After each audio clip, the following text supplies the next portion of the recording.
मुसलमान भाइयों जागो, आप ही नहीं जागोगे तो कभी नहीं जागोगे तुम लोग।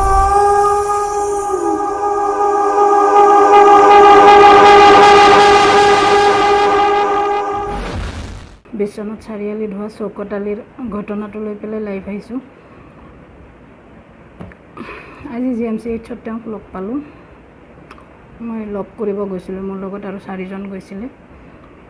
তো তাত সম্পূৰ্ণ কেমেৰা নিষিদ্ধ কৰি দিছিলে, য'ত মই ভিডিঅ' কৰিছিলোঁ। ইভেন মোৰ ভিডিঅ'টো তেওঁলোকে ডিলিট কৰাই দিছিলে। মই তেওঁৰ পৰা সম্পূৰ্ণ বক্তব্যখিনি আপোনালোকৰ আগত দাঙি ধৰিবৰ কাৰণে মই ভিডিঅ' কৰিছিলোঁ। কিন্তু হঠাৎ তাত যিবিলাক চিকিউৰিটি আছিলে তেওঁক মানে ৰখি থকা, তেওঁলোকক মানে দায়িত্ব দিছিলে যে তাত কোনো ধৰণৰ কেমেৰা অন কৰিব নোৱাৰে, ভিডিঅ' কৰিব নোৱাৰে। কিন্তু মই ভিডিঅ' কৰিছিলোঁ, শেষত তেওঁলোকে ডিলিট কৰি দিলে। যি নহওক, মই গোটেই কথাখিনি তেওঁ যিখিনি কৈছিলে সেই কথাখিনি আপোনালোকৰ আগত ক'ব আহিছোঁ। তেওঁ আজিৰ নহয়, তেওঁ বহু বছৰ ধৰি তাত দোকান দি আছিলে বিশ্বনাথ চাৰিআলিত, আৰু ইভেন তেওঁৰ পূৰ্বপুৰুষেও তাত দোকান দিছিলে। আৰু তাত যিজন মহলদাৰ আছিলে তেওঁৰ নাম মইনা, কিন্তু তেওঁৰ টাইটেলটো কি হয় নাজানো, মইনা হয়। আৰু তেওঁ সম্পূৰ্ণ জানে যে তেওঁ তাত গৰুৰ মাংস বিক্ৰী কৰে আৰু ছাগলী, মুৰ্গী চব বিক্ৰী কৰে। আৰু তেওঁ মাজে মাজে ৱাৰ্ণিং দিয়ে, শওকত আলী ডাঙৰীয়াক ৱাৰ্ণিং দিয়ে এইটো সপ্তাহৰ ভিতৰত যে অমুক দিনাখনে আপুনি এইটো বিক্ৰী নকৰিব। আগমুহূৰ্তত তেওঁ ৱাৰ্ণিং দিয়ে, যাৰ কাৰণে তেওঁ মহলদাৰ হিচাপে যিখিনি পাব লাগে কমিশ্যন সেইখিনি পায়। কিন্তু সেইদিনা ঘটনাটো হৈছিল কি, চবে কৈ আছিলে যে তেওঁ ছাগলী মাংস বুলি কৈ গৰুৰ মাংস বিক্ৰী কৰি থকা বুলি, কিন্তু এইটো সম্পূৰ্ণ মিছা কথা। তেওঁ সদায় গৰুৰ মাংসই বিক্ৰী কৰে, তাত মুৰ্গীও বিক্ৰী কৰে, ছাগলীও বিক্ৰী কৰে, চবে বিক্ৰী কৰে। কিন্তু একাংশ মানুহে এইটো মিছা কথা প্ৰচাৰ কৰিছে যে তেওঁ গৰুৰ মাংসটো ছাগলী মাংস বুলি বিক্ৰী কৰে, কিন্তু এইটো মিছা কথা। তেওঁ নিজে স্বীকাৰ কৰিছে যে তেওঁ গৰু মাংস বিক্ৰী কৰে, ছাগলী মাংস, যিয়ে নহওক তেওঁ যি বিক্ৰী কৰে, যিহেতু তেওঁ স্বাধীন অসমৰ ব্যক্তি, তেওঁ যি বিক্ৰী কৰে, তেওঁ বিজনেছ কৰিছে, যি বিক্ৰী কৰে, তাত কাৰো ক'ব লগা কাৰো অধিকাৰ নাই। তেওঁ কি পিন্ধে, কি খায়, কি বেপাৰত কি কৰে, গোটেইখিনি তেওঁ নিজৰ কথা হয়, তাত কাৰো ক'ব লগা কাৰো একো অধিকাৰ নাই। কিন্তু সেইদিনাখনে তেওঁৰ দোকানত গৰু মাংস আনিছিল যদিও তেওঁ সেইদিনা বিক্ৰী কৰা নাছিলে, সেইদিনা অকল মুৰ্গী, মাছ তেনেকৈ বিক্ৰী কৰিছিলে। কিন্তু প্ৰথম RSSৰ মানুহ এজন আহিছিলে, আৰু সেই মানুহজনে আহি তেওঁৰ গোটেই বাচন বৰ্তন দলিয়াই মেলি মানে একদম উদ্ভাণ্ডেলি লগাই ভিডিঅ' কৰিছে, যি কৰিব লগা আছে সিহঁতে সেইখিনি অত্যাচাৰ কৰিছে। তেতিয়া তেওঁ মহলদাৰৰ ওচৰত গৈছিলে, আৰু মহলদাৰৰ ওচৰত গৈ তেওঁ গোটেই কথাখিনি কৈছিল, আৰু যাৰ কাৰণে মহলদাৰে তেওঁক গেট আউট বুলি কৈ বাহিৰ কৰি দিছিলে। কিন্তু মহলদাৰে কি কাৰণত তেওঁক বাহিৰ কৰি দিছিলে সেই বস্তু তেওঁ নাজানে। তেতিয়া তেওঁ ভাবিছিলে যে ঠিক আছে, মোক যিহেতু গেট আউট বুলি কৈ দিছে, মই ইয়াৰ পৰা ঘৰত যোৱাই ভাল হ'ব। তো তেওঁৰ মোবাইলটো সেই মুহূৰ্তত ছুইচ অফ হৈ গৈছিল, যাৰ কাৰণে তেওঁ কাকো ফোন কৰিব পৰা নাছিল। তেওঁ ভাবিছিলে এখন বেটাৰী গাড়ীত উঠি পেলাই মই ঘৰত গুচি যাম, কিন্তু সেই মুহূৰ্তত নামাজৰ সময় আছিল, যাৰ কাৰণে তেওঁৰ টয়লেটো লাগিছিলে আৰু ইভেন তেওঁৰ নামাজো পঢ়িব লাগিছিলে। তো তেওঁৰ দুটা একেলগতে পৰি গ'ল। তো তেওঁ ভাবিছে প্ৰথমতে মই টয়লেট কৰি আহিম, তাৰপিছত মই অজু কৰি নামাজ পঢ়িম। কিন্তু পিছে 10-15জনমান ল'ৰা গৈ তেওঁক ধৰিলে, তেওঁক ধৰি মেলি লৈ পেলাই ৰখাই ৰাখিলে এক জেগাত। তেওঁ তেতিয়া ক'লে যে মোৰ খুব জোৰত টয়লেট লাগিছে, মই টয়লেট কৰিব লাগে, তাৰপিছত মই নামাজ পঢ়িব লাগে, আপোনালোকে বলক। কিন্তু মানুহখিনিয়ে তেওঁক না টয়লেট কৰিব দিলে, না তেওঁক নামাজ পঢ়িব দিলে, একো কৰিব নিদিলে। কিন্তু তেওঁৰ কি অধিকাৰ নাছিলে নেকি তেওঁ নামাজটো যে পঢ়িব লাগে? তেওঁ এজন ধাৰ্মিক মানুহ, তেওঁৰ মূৰত টুপি আছিলে, কুৰ্তা পাঞ্জাবী আছিলে, তো তেওঁক নামাজটো পঢ়িব দিব লাগিছিলে। की जुबानी ये शहर की कहानी, यहाँ रैप नहीं होता, तेरे वहम को भगा दी, असल रैप का ये ज्वाला तेरे आत्मा में जगा दी। क्योंकि फर्क है तुम नकली वाला मर्द, मर्दान की बेकलंक हैवानियत की शक्ल, जितनी तुझ में गर्मी उससे ज्यादा गरम मेरा कलम, क्यों उतना बेशरम। तो এখন স্বাধীন অসমৰ মানুহ, এখন স্বাধীন ভাৰতৰ মানুহ তাত নমাজ পঢ়া বা তাত বিজনেছ কৰি পেলাই কি বিক্ৰী কৰিব, কি বিক্ৰী নকৰিব, সেই বস্তুটো লৈ পেলাই বেলেগে কেনেকুৱাকৈ বাধা দিব পাৰে? আজি যিকোনো ধৰ্মতে হওক, কোনোবাই গাহৰি বিক্ৰী কৰিব, কোনোবাই গৰু বিক্ৰী কৰিব, কোনোবাই ভাল কাপোৰ পিন্ধিব, কোনোবাই বেয়া কাপোৰ পিন্ধিব, সেইটো এটা নিজৰ ব্যক্তিগত কথা হয়। তাত বেলেগে সোমাই পেলাই বেলেগে বাধা দিয়াটো কাৰো অধিকাৰ নাছিলে। তেনেস্থলতো তেওঁক না নামাজ পঢ়িব দিলে, না টয়লেট কৰিব দিলে। তেওঁক একো কৰিব নিদিলে, তেওঁক 2 ঘণ্টা বহাই ৰাখিলে তাত।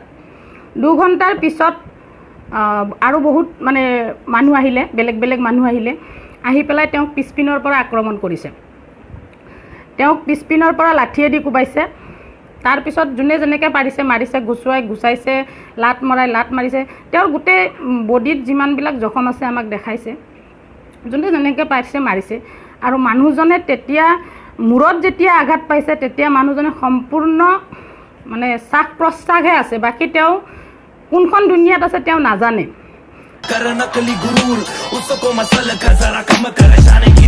আৰু সেই মুহূৰ্ততে তেওঁক টানি টানি টমটম গাড়ীত উঠাই দিয়া হৈছিলে। তেওঁক বোকাৰ মাজত বগৰাই পেলাই যিমান পাৰে মাৰিছিলে, টৰ্চাৰ কৰিছিলে। তেওঁক জোৰ জবৰদস্তি গাহৰি মাংস খুৱাই দিয়া হৈছিলে, যিটো নেকি মই তেওঁৰ মুখেদি শুনাই মোৰ চকু পানী ওলাই গৈছিল। কি কাৰণত তেনেকুৱা এটা মানসিক অত্যাচাৰ কৰা হৈছিল? কিহৰ কাৰণত?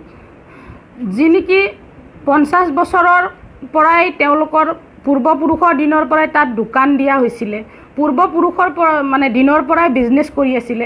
তাৰ পিছতো তেওঁক তেনেকুৱা ধৰণৰ অত্যাচাৰ কৰাৰ কাৰণ কি? আৰু চবচাই ডাঙৰ কথাটো হ'ল, চবচাই দুখৰ বিষয়, আমি কওঁ প্ৰশাসন আছে, প্ৰশাসনে আমাক সুৰক্ষা দিব, কিন্তু প্ৰশাসনে সেই মুহূৰ্তত ওচৰতে পুলিচ বিষয়া আছিলে, পুলিচৰ বহুতখিনি মানুহ তাত আছিলে, কিন্তু থকাৰ পিছতো পুলিচে কিয় তেওঁক লৈ নাহিলে সিহঁতৰ পৰা বচাই?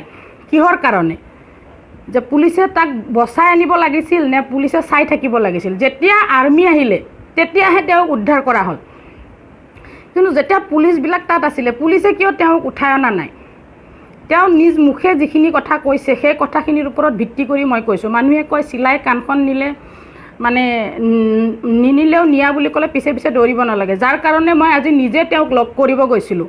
মোৰ কাৰণ এটাই আছিলে, বহু মানুহে বিতৰ্ক কৰিছে এই বস্তুটো লৈ যে তেওঁ ছাগলী মাংস বুলি গৰু মাংস বিক্ৰী কৰা হৈছিলে, নানা ধৰণৰ বদনাম দিয়া হৈছিলে, নানা ধৰণৰ ৰাজনীতি কৰা হৈছিলে তেওঁক লৈ পেলাই।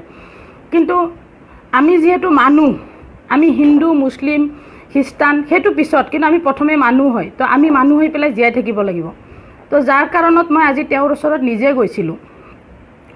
আজি তেওঁৰ ওচৰত নিজে গৈ পেলাই তেওঁৰ মুখৰ পৰা গোটেই কথাখিনি শুনি, ইভেন মই ভাবিছিলোঁ ফেচবুকত লাইভ দিম, তেওঁৰ গোটেই কথাখিনি তেওঁ নিজে স্পষ্ট কৰক, কিন্তু তাত চৰকাৰে আৰু এটা ৰাজনীতি কৰিলে, তেওঁক মানে ছিকিউৰিটি দিলে, সেইটো তেওঁক ছেভৰ কাৰণে দিছে নে দেখাবৰ কাৰণে দিছে সেইটো এটা তেওঁলোকে জানিব, আমি নাজানো। সেইটো তেওঁলোকে কিহৰ কাৰণে দিছে ছিকিউৰিটি। সচৰাচৰ তেওঁলোকেতো বৰ্তমান চৰকাৰখনেতো ৰাজনীতিয়ে বেছি কৰে ন, যিকোনো পৰ্যায়ক লৈ পেলাই। তো তেওঁলোকে কিহৰ কাৰণে প্ৰশাসন দিছে নাজানো। তাত কেমেৰা বন্ধ কৰি লৈ যাব লাগে, কোনো ভিডিঅ' কৰিব নোৱাৰে। মই কৰিছিলোঁ যদিও তেওঁলোকে ডিলিট কৰাই দিছে মোৰ ভিডিঅ'টো। তো তেওঁ স্পষ্ট কথাখিনি কৈছে যে তাত পুলিচ আছিলে, কিন্তু পুলিচে তেওঁক কোনো ধৰণৰ সুৰক্ষা দিয়া নাছিলে। যেতিয়া বেলেগ মানুহ কোনোবাই খবৰ দিয়াত আৰ্মি আহিছিলে তেতিয়াহে তেওঁক মানে উঠাই নি তাৰ পৰাই, আৰু চবচে দুখৰ কথাটো হ'ল যে তেওঁক উঠাই নি পেলাই তেওঁক ট্ৰিটমেণ্ট কৰিব লাগিছিলে প্ৰথমতে, কিন্তু তেওঁক ট্ৰিটমেণ্ট নকৰি পেলাই তেওঁক লকআপত ভৰাই ৰাখিছিলে। গোটেই ৰাতি লকআপত ভৰাই ৰাখিছিলে। ইভেন নেক্সট ডে তেওঁক 12টা বজাত তাৰ পৰাই ওলাই দিছিল। তাৰপিছত তেওঁক 1টা বজাত হস্পিটেলাইজ কৰিছিলে। কিন্তু ইয়াৰ আঁৰৰ ৰহস্যটো কি? এই যে ঘটনাটো হৈছে শওকত আলীৰ লগত, এই ঘটনাটোতো নিশ্চয় মাষ্টাৰ মাইণ্ড কোনোবা আছে। এনেইতো সেই ল'ৰা 10-15 জন 20 জনে আহি পেলাই শওকত আলীক আক্ৰমণ কৰা নাছিল। সেই শওকত আলীক আক্ৰমণ কৰাৰ আগতো তাত কোনোবা এজন মাষ্টাৰ মাইণ্ড আছে। সেই মাষ্টাৰ মাইণ্ডজনক কোনে ধৰিব?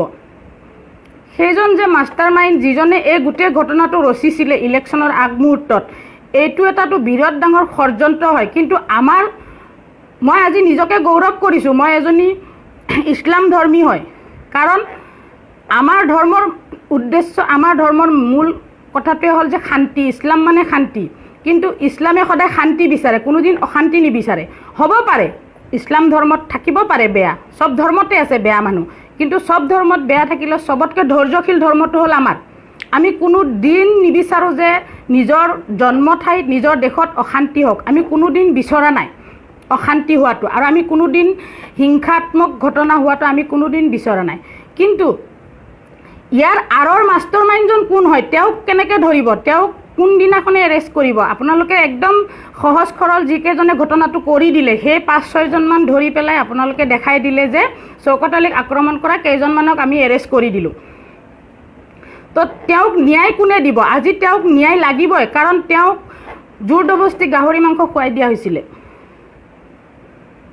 যিটো মুহূৰ্তত তেওঁ চেন্স নাছিলে তেওঁক জোৰ জবৰদস্তি গাহৰি মাংস খুৱাই দিছে আৰু তেওঁ এনেকুৱা কথা এনেকুৱা নহয় যে তেওঁ খাব বিচাৰিছিলে গাহৰি মাংসটো তেওঁতো খাব বিচৰা নাছিলে ন তেওঁক জোৰ জবৰদস্তি খুৱাই দিছিল আজি কোনোবা এজন মুছলিম মানুহক গাহৰি মাংস খুৱাই দিব কালি কোনোবা এজন হিন্দু মানুহক গৰু মাংস খুৱাই দিব এইটো কেনেকুৱা ধৰণৰ কথা এইটো কেনেকুৱা ধৰণৰ ৰাজনীতি এইটো ৰাজনীতিত বেলেগ একো প্ৰভাৱ নপৰিলে আমাৰ যিবিলাক উঠি অহা নৱপ্ৰজন্ম আছে সিহঁতৰ ওপৰত বহুত বেয়াকৈ প্ৰভাৱ পৰিব আৰু ইয়াৰ কাৰণে দায়ী কোন আৰু ইয়াৰ কাৰণে যিবিলাক দায়ী হয় সেইবিলাকক আগতে এৰেষ্ট কৰিব লাগে বাকী পিছত আৰু যিকোনো পৰ্যায়ত গৈ হ'লেও শওকত আলীক আমি ন্যায় দিবই লাগিব আমি আজি যদি একেবাৰে সঁচা কথা ক'ব গ'লে ক্লিয়াৰ কথা ক'ব গ'লে আজি যদি অন্য ধৰ্মত যদি এই ঘটনাটো হ'ল হয় তেতিয়াহ'লে আজি ৰাজপথত কেৱল মানুহ আৰু মানুহ কিন্তু আমাৰ মানুহখিনিয়ে এই বস্তুটো কেতিয়াও নিবিচাৰে যে এটা ঘটনাৰ তাত আকৌ বৃহৎ ৰূপ দিয়া যাওক আমি সদায় ধৈৰ্য ধৰোঁ আৰু আমি সদায় আল্লাহৰ ওপৰত ভৰসা ৰাখোঁ যে আমাক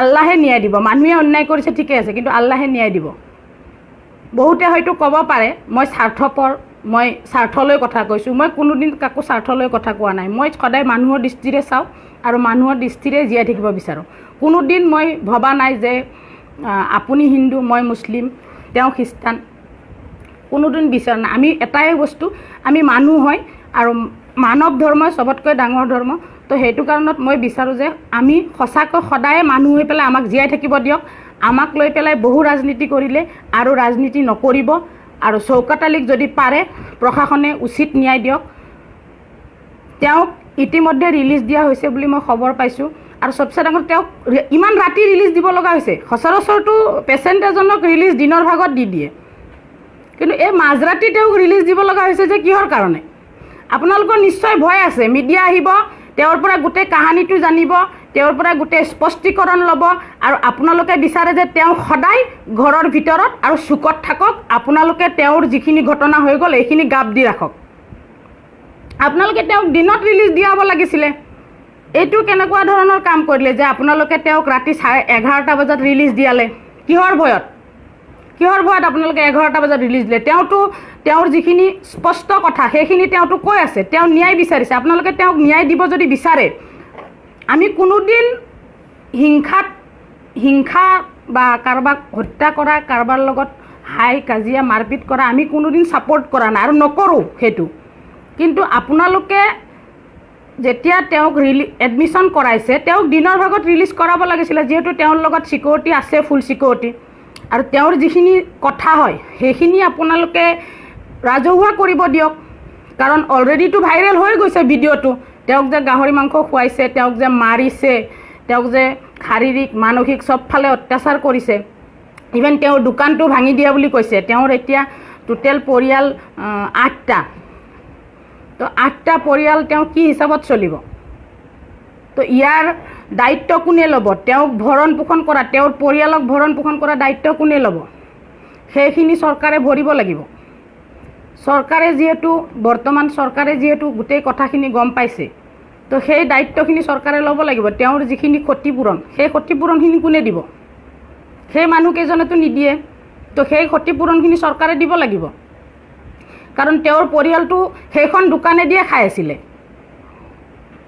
আৰু যিটো মিছা বদনাম দিছে যে তেওঁ ছাগলী মাংস বুলি গৰু মাংস বিচাৰিছিল এই মিছা বদনামটো কিয় দিছে এইটো এটা ৰাজনীতি নহয় জানো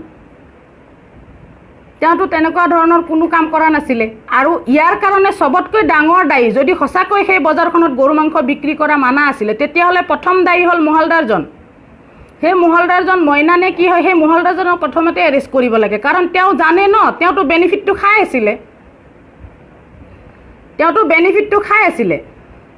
যেহেতু তেওঁ বেনিফিটটো খাই আছিলে প্ৰথমতে তেওঁক ধৰিব লাগে কিন্তু তেওঁক নধৰি পেলাই শওকত আলীক মাৰিলেও শওকত আলীক ৰাতিটো লকবতো ৰাখিলে এইটো কেনেকুৱা কথা এইটো কেনেকুৱা ধৰণৰ ন্যায় কেনেকুৱা ধৰণৰ বিচাৰ এইটো আপোনালোকৰ মনত আছে চাগে মোৰ ভাইটিকো ছেম কণ্ডিশ্যন কৰিছিলে। মোৰ ভাইটি 17 দিন জেল খাটিছিলে, কিন্তু মোৰ ভাইটিকো তেনেকুৱা এটাই পৰিস্থিতি কৰিছিল যে মোৰ ভাইটিৰ গাড়ীখনো ভাঙিছিলে, মোৰ ভাইটিৰ টকাও নিছিলে, সোণৰ আঙুঠিও নিছিলে, মোৰ ভাইটিক 17 দিন জেলতো দিছিলে। তো এইটো একপক্ষীয় হোৱা নাই জানো? বিচাৰবিলাক একপক্ষীয় হোৱা নাই জানো? তো আজি আমি ক'বৰ কাৰণে বাধ্য হ'ম যে এই বিচাৰবিলাক যে কৰি আছে, আজি প্ৰশাসনো একপক্ষীয় হোৱা নাই জানো? আমি প্ৰশাসনক বিশ্বাস কৰোঁ, প্ৰশাসনৰ ওপৰত আমাৰ আস্থা আছে, কিন্তু প্ৰশাসনে কিছুমান কাম এনেকুৱাকৈ কৰে যে আমাৰ ভাবিবৰ কাৰণে বাধ্য হৈ যাওঁ, আমি ভাবিবলগীয়া বাধ্য হওঁ যে এইটো এটা একপক্ষীয় বিচাৰ হৈছে। ইভেন মই নিজে ভুক্তভোগী, মোৰ ভাইটিক লৈ মই ভুগিছোঁ কাৰণ সিহঁতে যিয়ে মাৰে তাহাঁতক এৰি দিয়ে আৰু যাক মাৰে তাক মানে লকপত ৰাখি দিয়ে।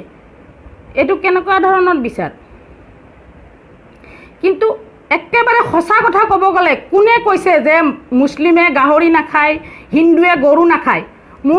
মোৰ ওচৰত আহিব, মই প্ৰুফ দিম কিমান লাগে। একেলগে বহি গৰু মাংস খাইছোঁ, একেলগে মোৰ লগৰ মুছলিম ল'ৰা গাহৰি খাইছে, কিন্তু খাদ্য হয়, সি যদি হজম কৰিব পাৰে সি খাইছে, তাত আপোনালোকৰ অসুবিধা কি?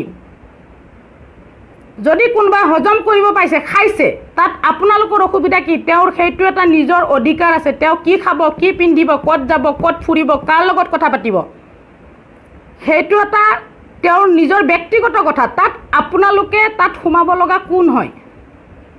আপোনালোকে সেই লৈ পেলাই ৰাজনীতি কৰিব লগা কোন হয়? খাদ্যাভ্যাসৰ ওপৰত, কাপোৰ কানিৰ ওপৰত ৰাজনীতি কৰিব লগা আপোনালোক কোন হয়? মানুহক আপোনালোকে এনেকুৱা কিছুমান কাম কৰাই দি আছে য'ত মানুহবিলাক বাধ্য হৈ গৈছে যিকোনো পৰিৱেশতে ইজনে সিজনৰ ওপৰত আক্ৰমণ কৰাৰ কাৰণে। কিন্তু আমি সদায় মানুহ হৈ পেলাই জীয়াই থাকিব বিচাৰোঁ। আমি কোনোদিন বিচৰা নাই যে আপোনালোকে এনেকুৱা এটা পৰিৱেশ সৃষ্টি কৰক য'ত ইজনে আনজনক কেৱল বেয়া দৃষ্টিৰে চাওক।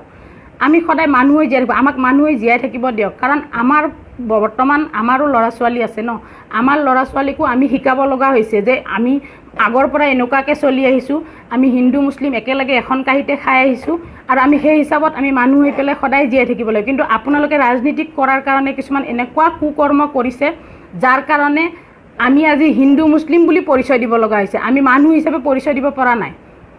আৰু আমাৰ মানুহবিলাকো এনেকুৱা কিছুমান মানুহ আছে মানে ভক্ত নহয়, সিহঁতবিলাক অন্ধভক্ত হয়। আপোনালোকে ভক্ত হওক না, আপোনালোকে ৰাজনীতিক সমৰ্থন কৰক, কিন্তু আপোনালোকে চকু মুদি ৰাজনীতি কিয় সমৰ্থন কৰে? যিটো দলে সাম্প্ৰদায়িক কাম কৰে, যিটো ৰাজনীতিক দলে হিংসাত্মক পৰিৱেশৰ সৃষ্টি কৰে, সেই ৰাজনীতিক দলটো আপোনালোকে সমৰ্থন কিয় কৰে? আপোনালোকে সদায় মানুহ হৈ পেলাই জীয়াই থাককচোন, আমাকো মানুহ হৈ পেলাই জীয়াই থাকিব দিয়ক। ইয়াৰ কাৰণে যদি আপোনাৰ কিবা ক্ষতি হয় হ'ব দিয়ক অলপ, চবতে বেনিফিট কিয় বিচাৰে? চবতে বেনিফিট নিবিচাৰিব। চবতে বেনিফিট বিচৰাৰ লগে লগে আপোনাৰ ভৱিষ্যত আছে, আপোনাৰ সন্তান, তেওঁলোকক কি শিকাব? তেওঁলোককোতো আপোনালোকে কিবা এটা ভাল শিকাব লাগিব ন, এখন সমাজত কেনেকুৱাকৈ জীয়াই থাকিব লাগে।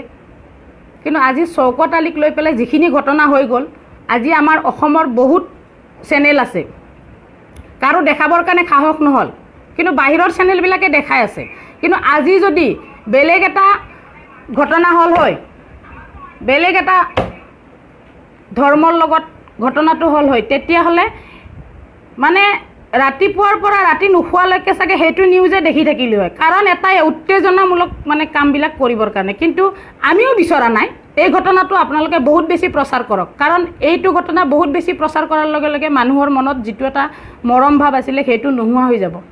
আমিও বিচৰা নাই যে আপোনালোকে দেখাওক, বহুত বেছি দেখাওক, কিন্তু আপোনালোকে ন্যায়ৰ পক্ষত দেখাব পাৰিলে হয়, নিৰপেক্ষ হিচাপে আপোনালোকে দেখাব পাৰিলে হয়। কিন্তু ফেচবুকত বহুতে চিঞৰি থাকে নিৰপেক্ষ, তেওঁলোক বোলে নিৰপেক্ষ কিন্তু তেওঁলোক নিৰপেক্ষ যদি চৌকত আলিৰ ঘটনাটো আজি কিমান দিন হ'ল, ৩-৪ দিন হ'ল, আজিৰ তাৰিখলৈকে সেই নিৰপেক্ষ কেইজনৰ এটাও গৰিহণামূলক, এটাও মন্তব্য, এটাও পোষ্ট ফেচবুকত, সিহঁতেতো জেগাত গৈ দিবই নোৱাৰে, কিন্তু ফেচবুকতো সিহঁতক লিখা নেদেখিলোঁ। গৰিহণামূলক এটা পোষ্ট সিহঁতে লিখা নেদেখিলোঁ, সিহঁতে দিয়া নেদেখিলোঁ। কিন্তু কেইজনমান ওলাইছে মানে নিৰপেক্ষ, মুখত নিৰপেক্ষ, কিন্তু কৰ্মৰে এনেকুৱাকৈ কৈ আছে যে ছাগলীৰ মাংস বুলি, গৰুৰ মাংস বিক্ৰী কৰিছে, যাৰ কাৰণে আজি মই ৰাতি ৮টা বজাত তেওঁক গৈ পেলাই লগ কৰিব লগা হৈছে।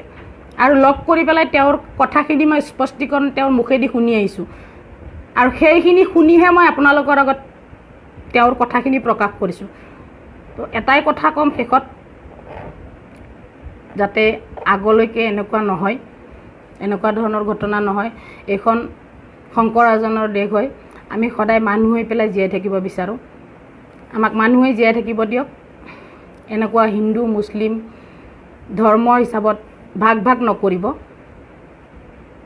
দুখ লাগে তাৰ পিছতো আপোনালোকৰ আগত কথাখিনি ক'বৰ কাৰণে বাধ্য হৈছোঁ যদিও দুখ লাগিছে তথাপিও কৈছোঁ আপোনালোকে জানক তেওঁৰ লগত কি কি হৈছিলে সেইখিনি আপোনালোকেও জানক আপোনালোকেতো নাজানে হয়তো বা তেওঁক লগ কৰা নাই মই আজি নিজে গৈ লগ মই আপোনালোকৰ ওচৰত লাইভ তেওঁৰ মুখেদি দিম বুলি ভাবিছিলোঁ কিন্তু যিহেতু পুলিচ প্ৰশাসন তাত চিকিউৰিটি আছিলে যাৰ কাৰণে দিব নোৱাৰিলোঁ আৰু অলপ আগত তেওঁক ৰিলিজ দিছে আপোনালোকে দোৱা কৰিব তেওঁ ভাল হওক আগতকৈ বহুতখিনি সুস্থ আৰু তেওঁ ন্যায় পোৱাত আপোনালোকে অলপ সহায় কৰক যাতে তেওঁ ন্যায় পায় সকলোকে ধন্যবাদ জনালোঁ গুড নাইট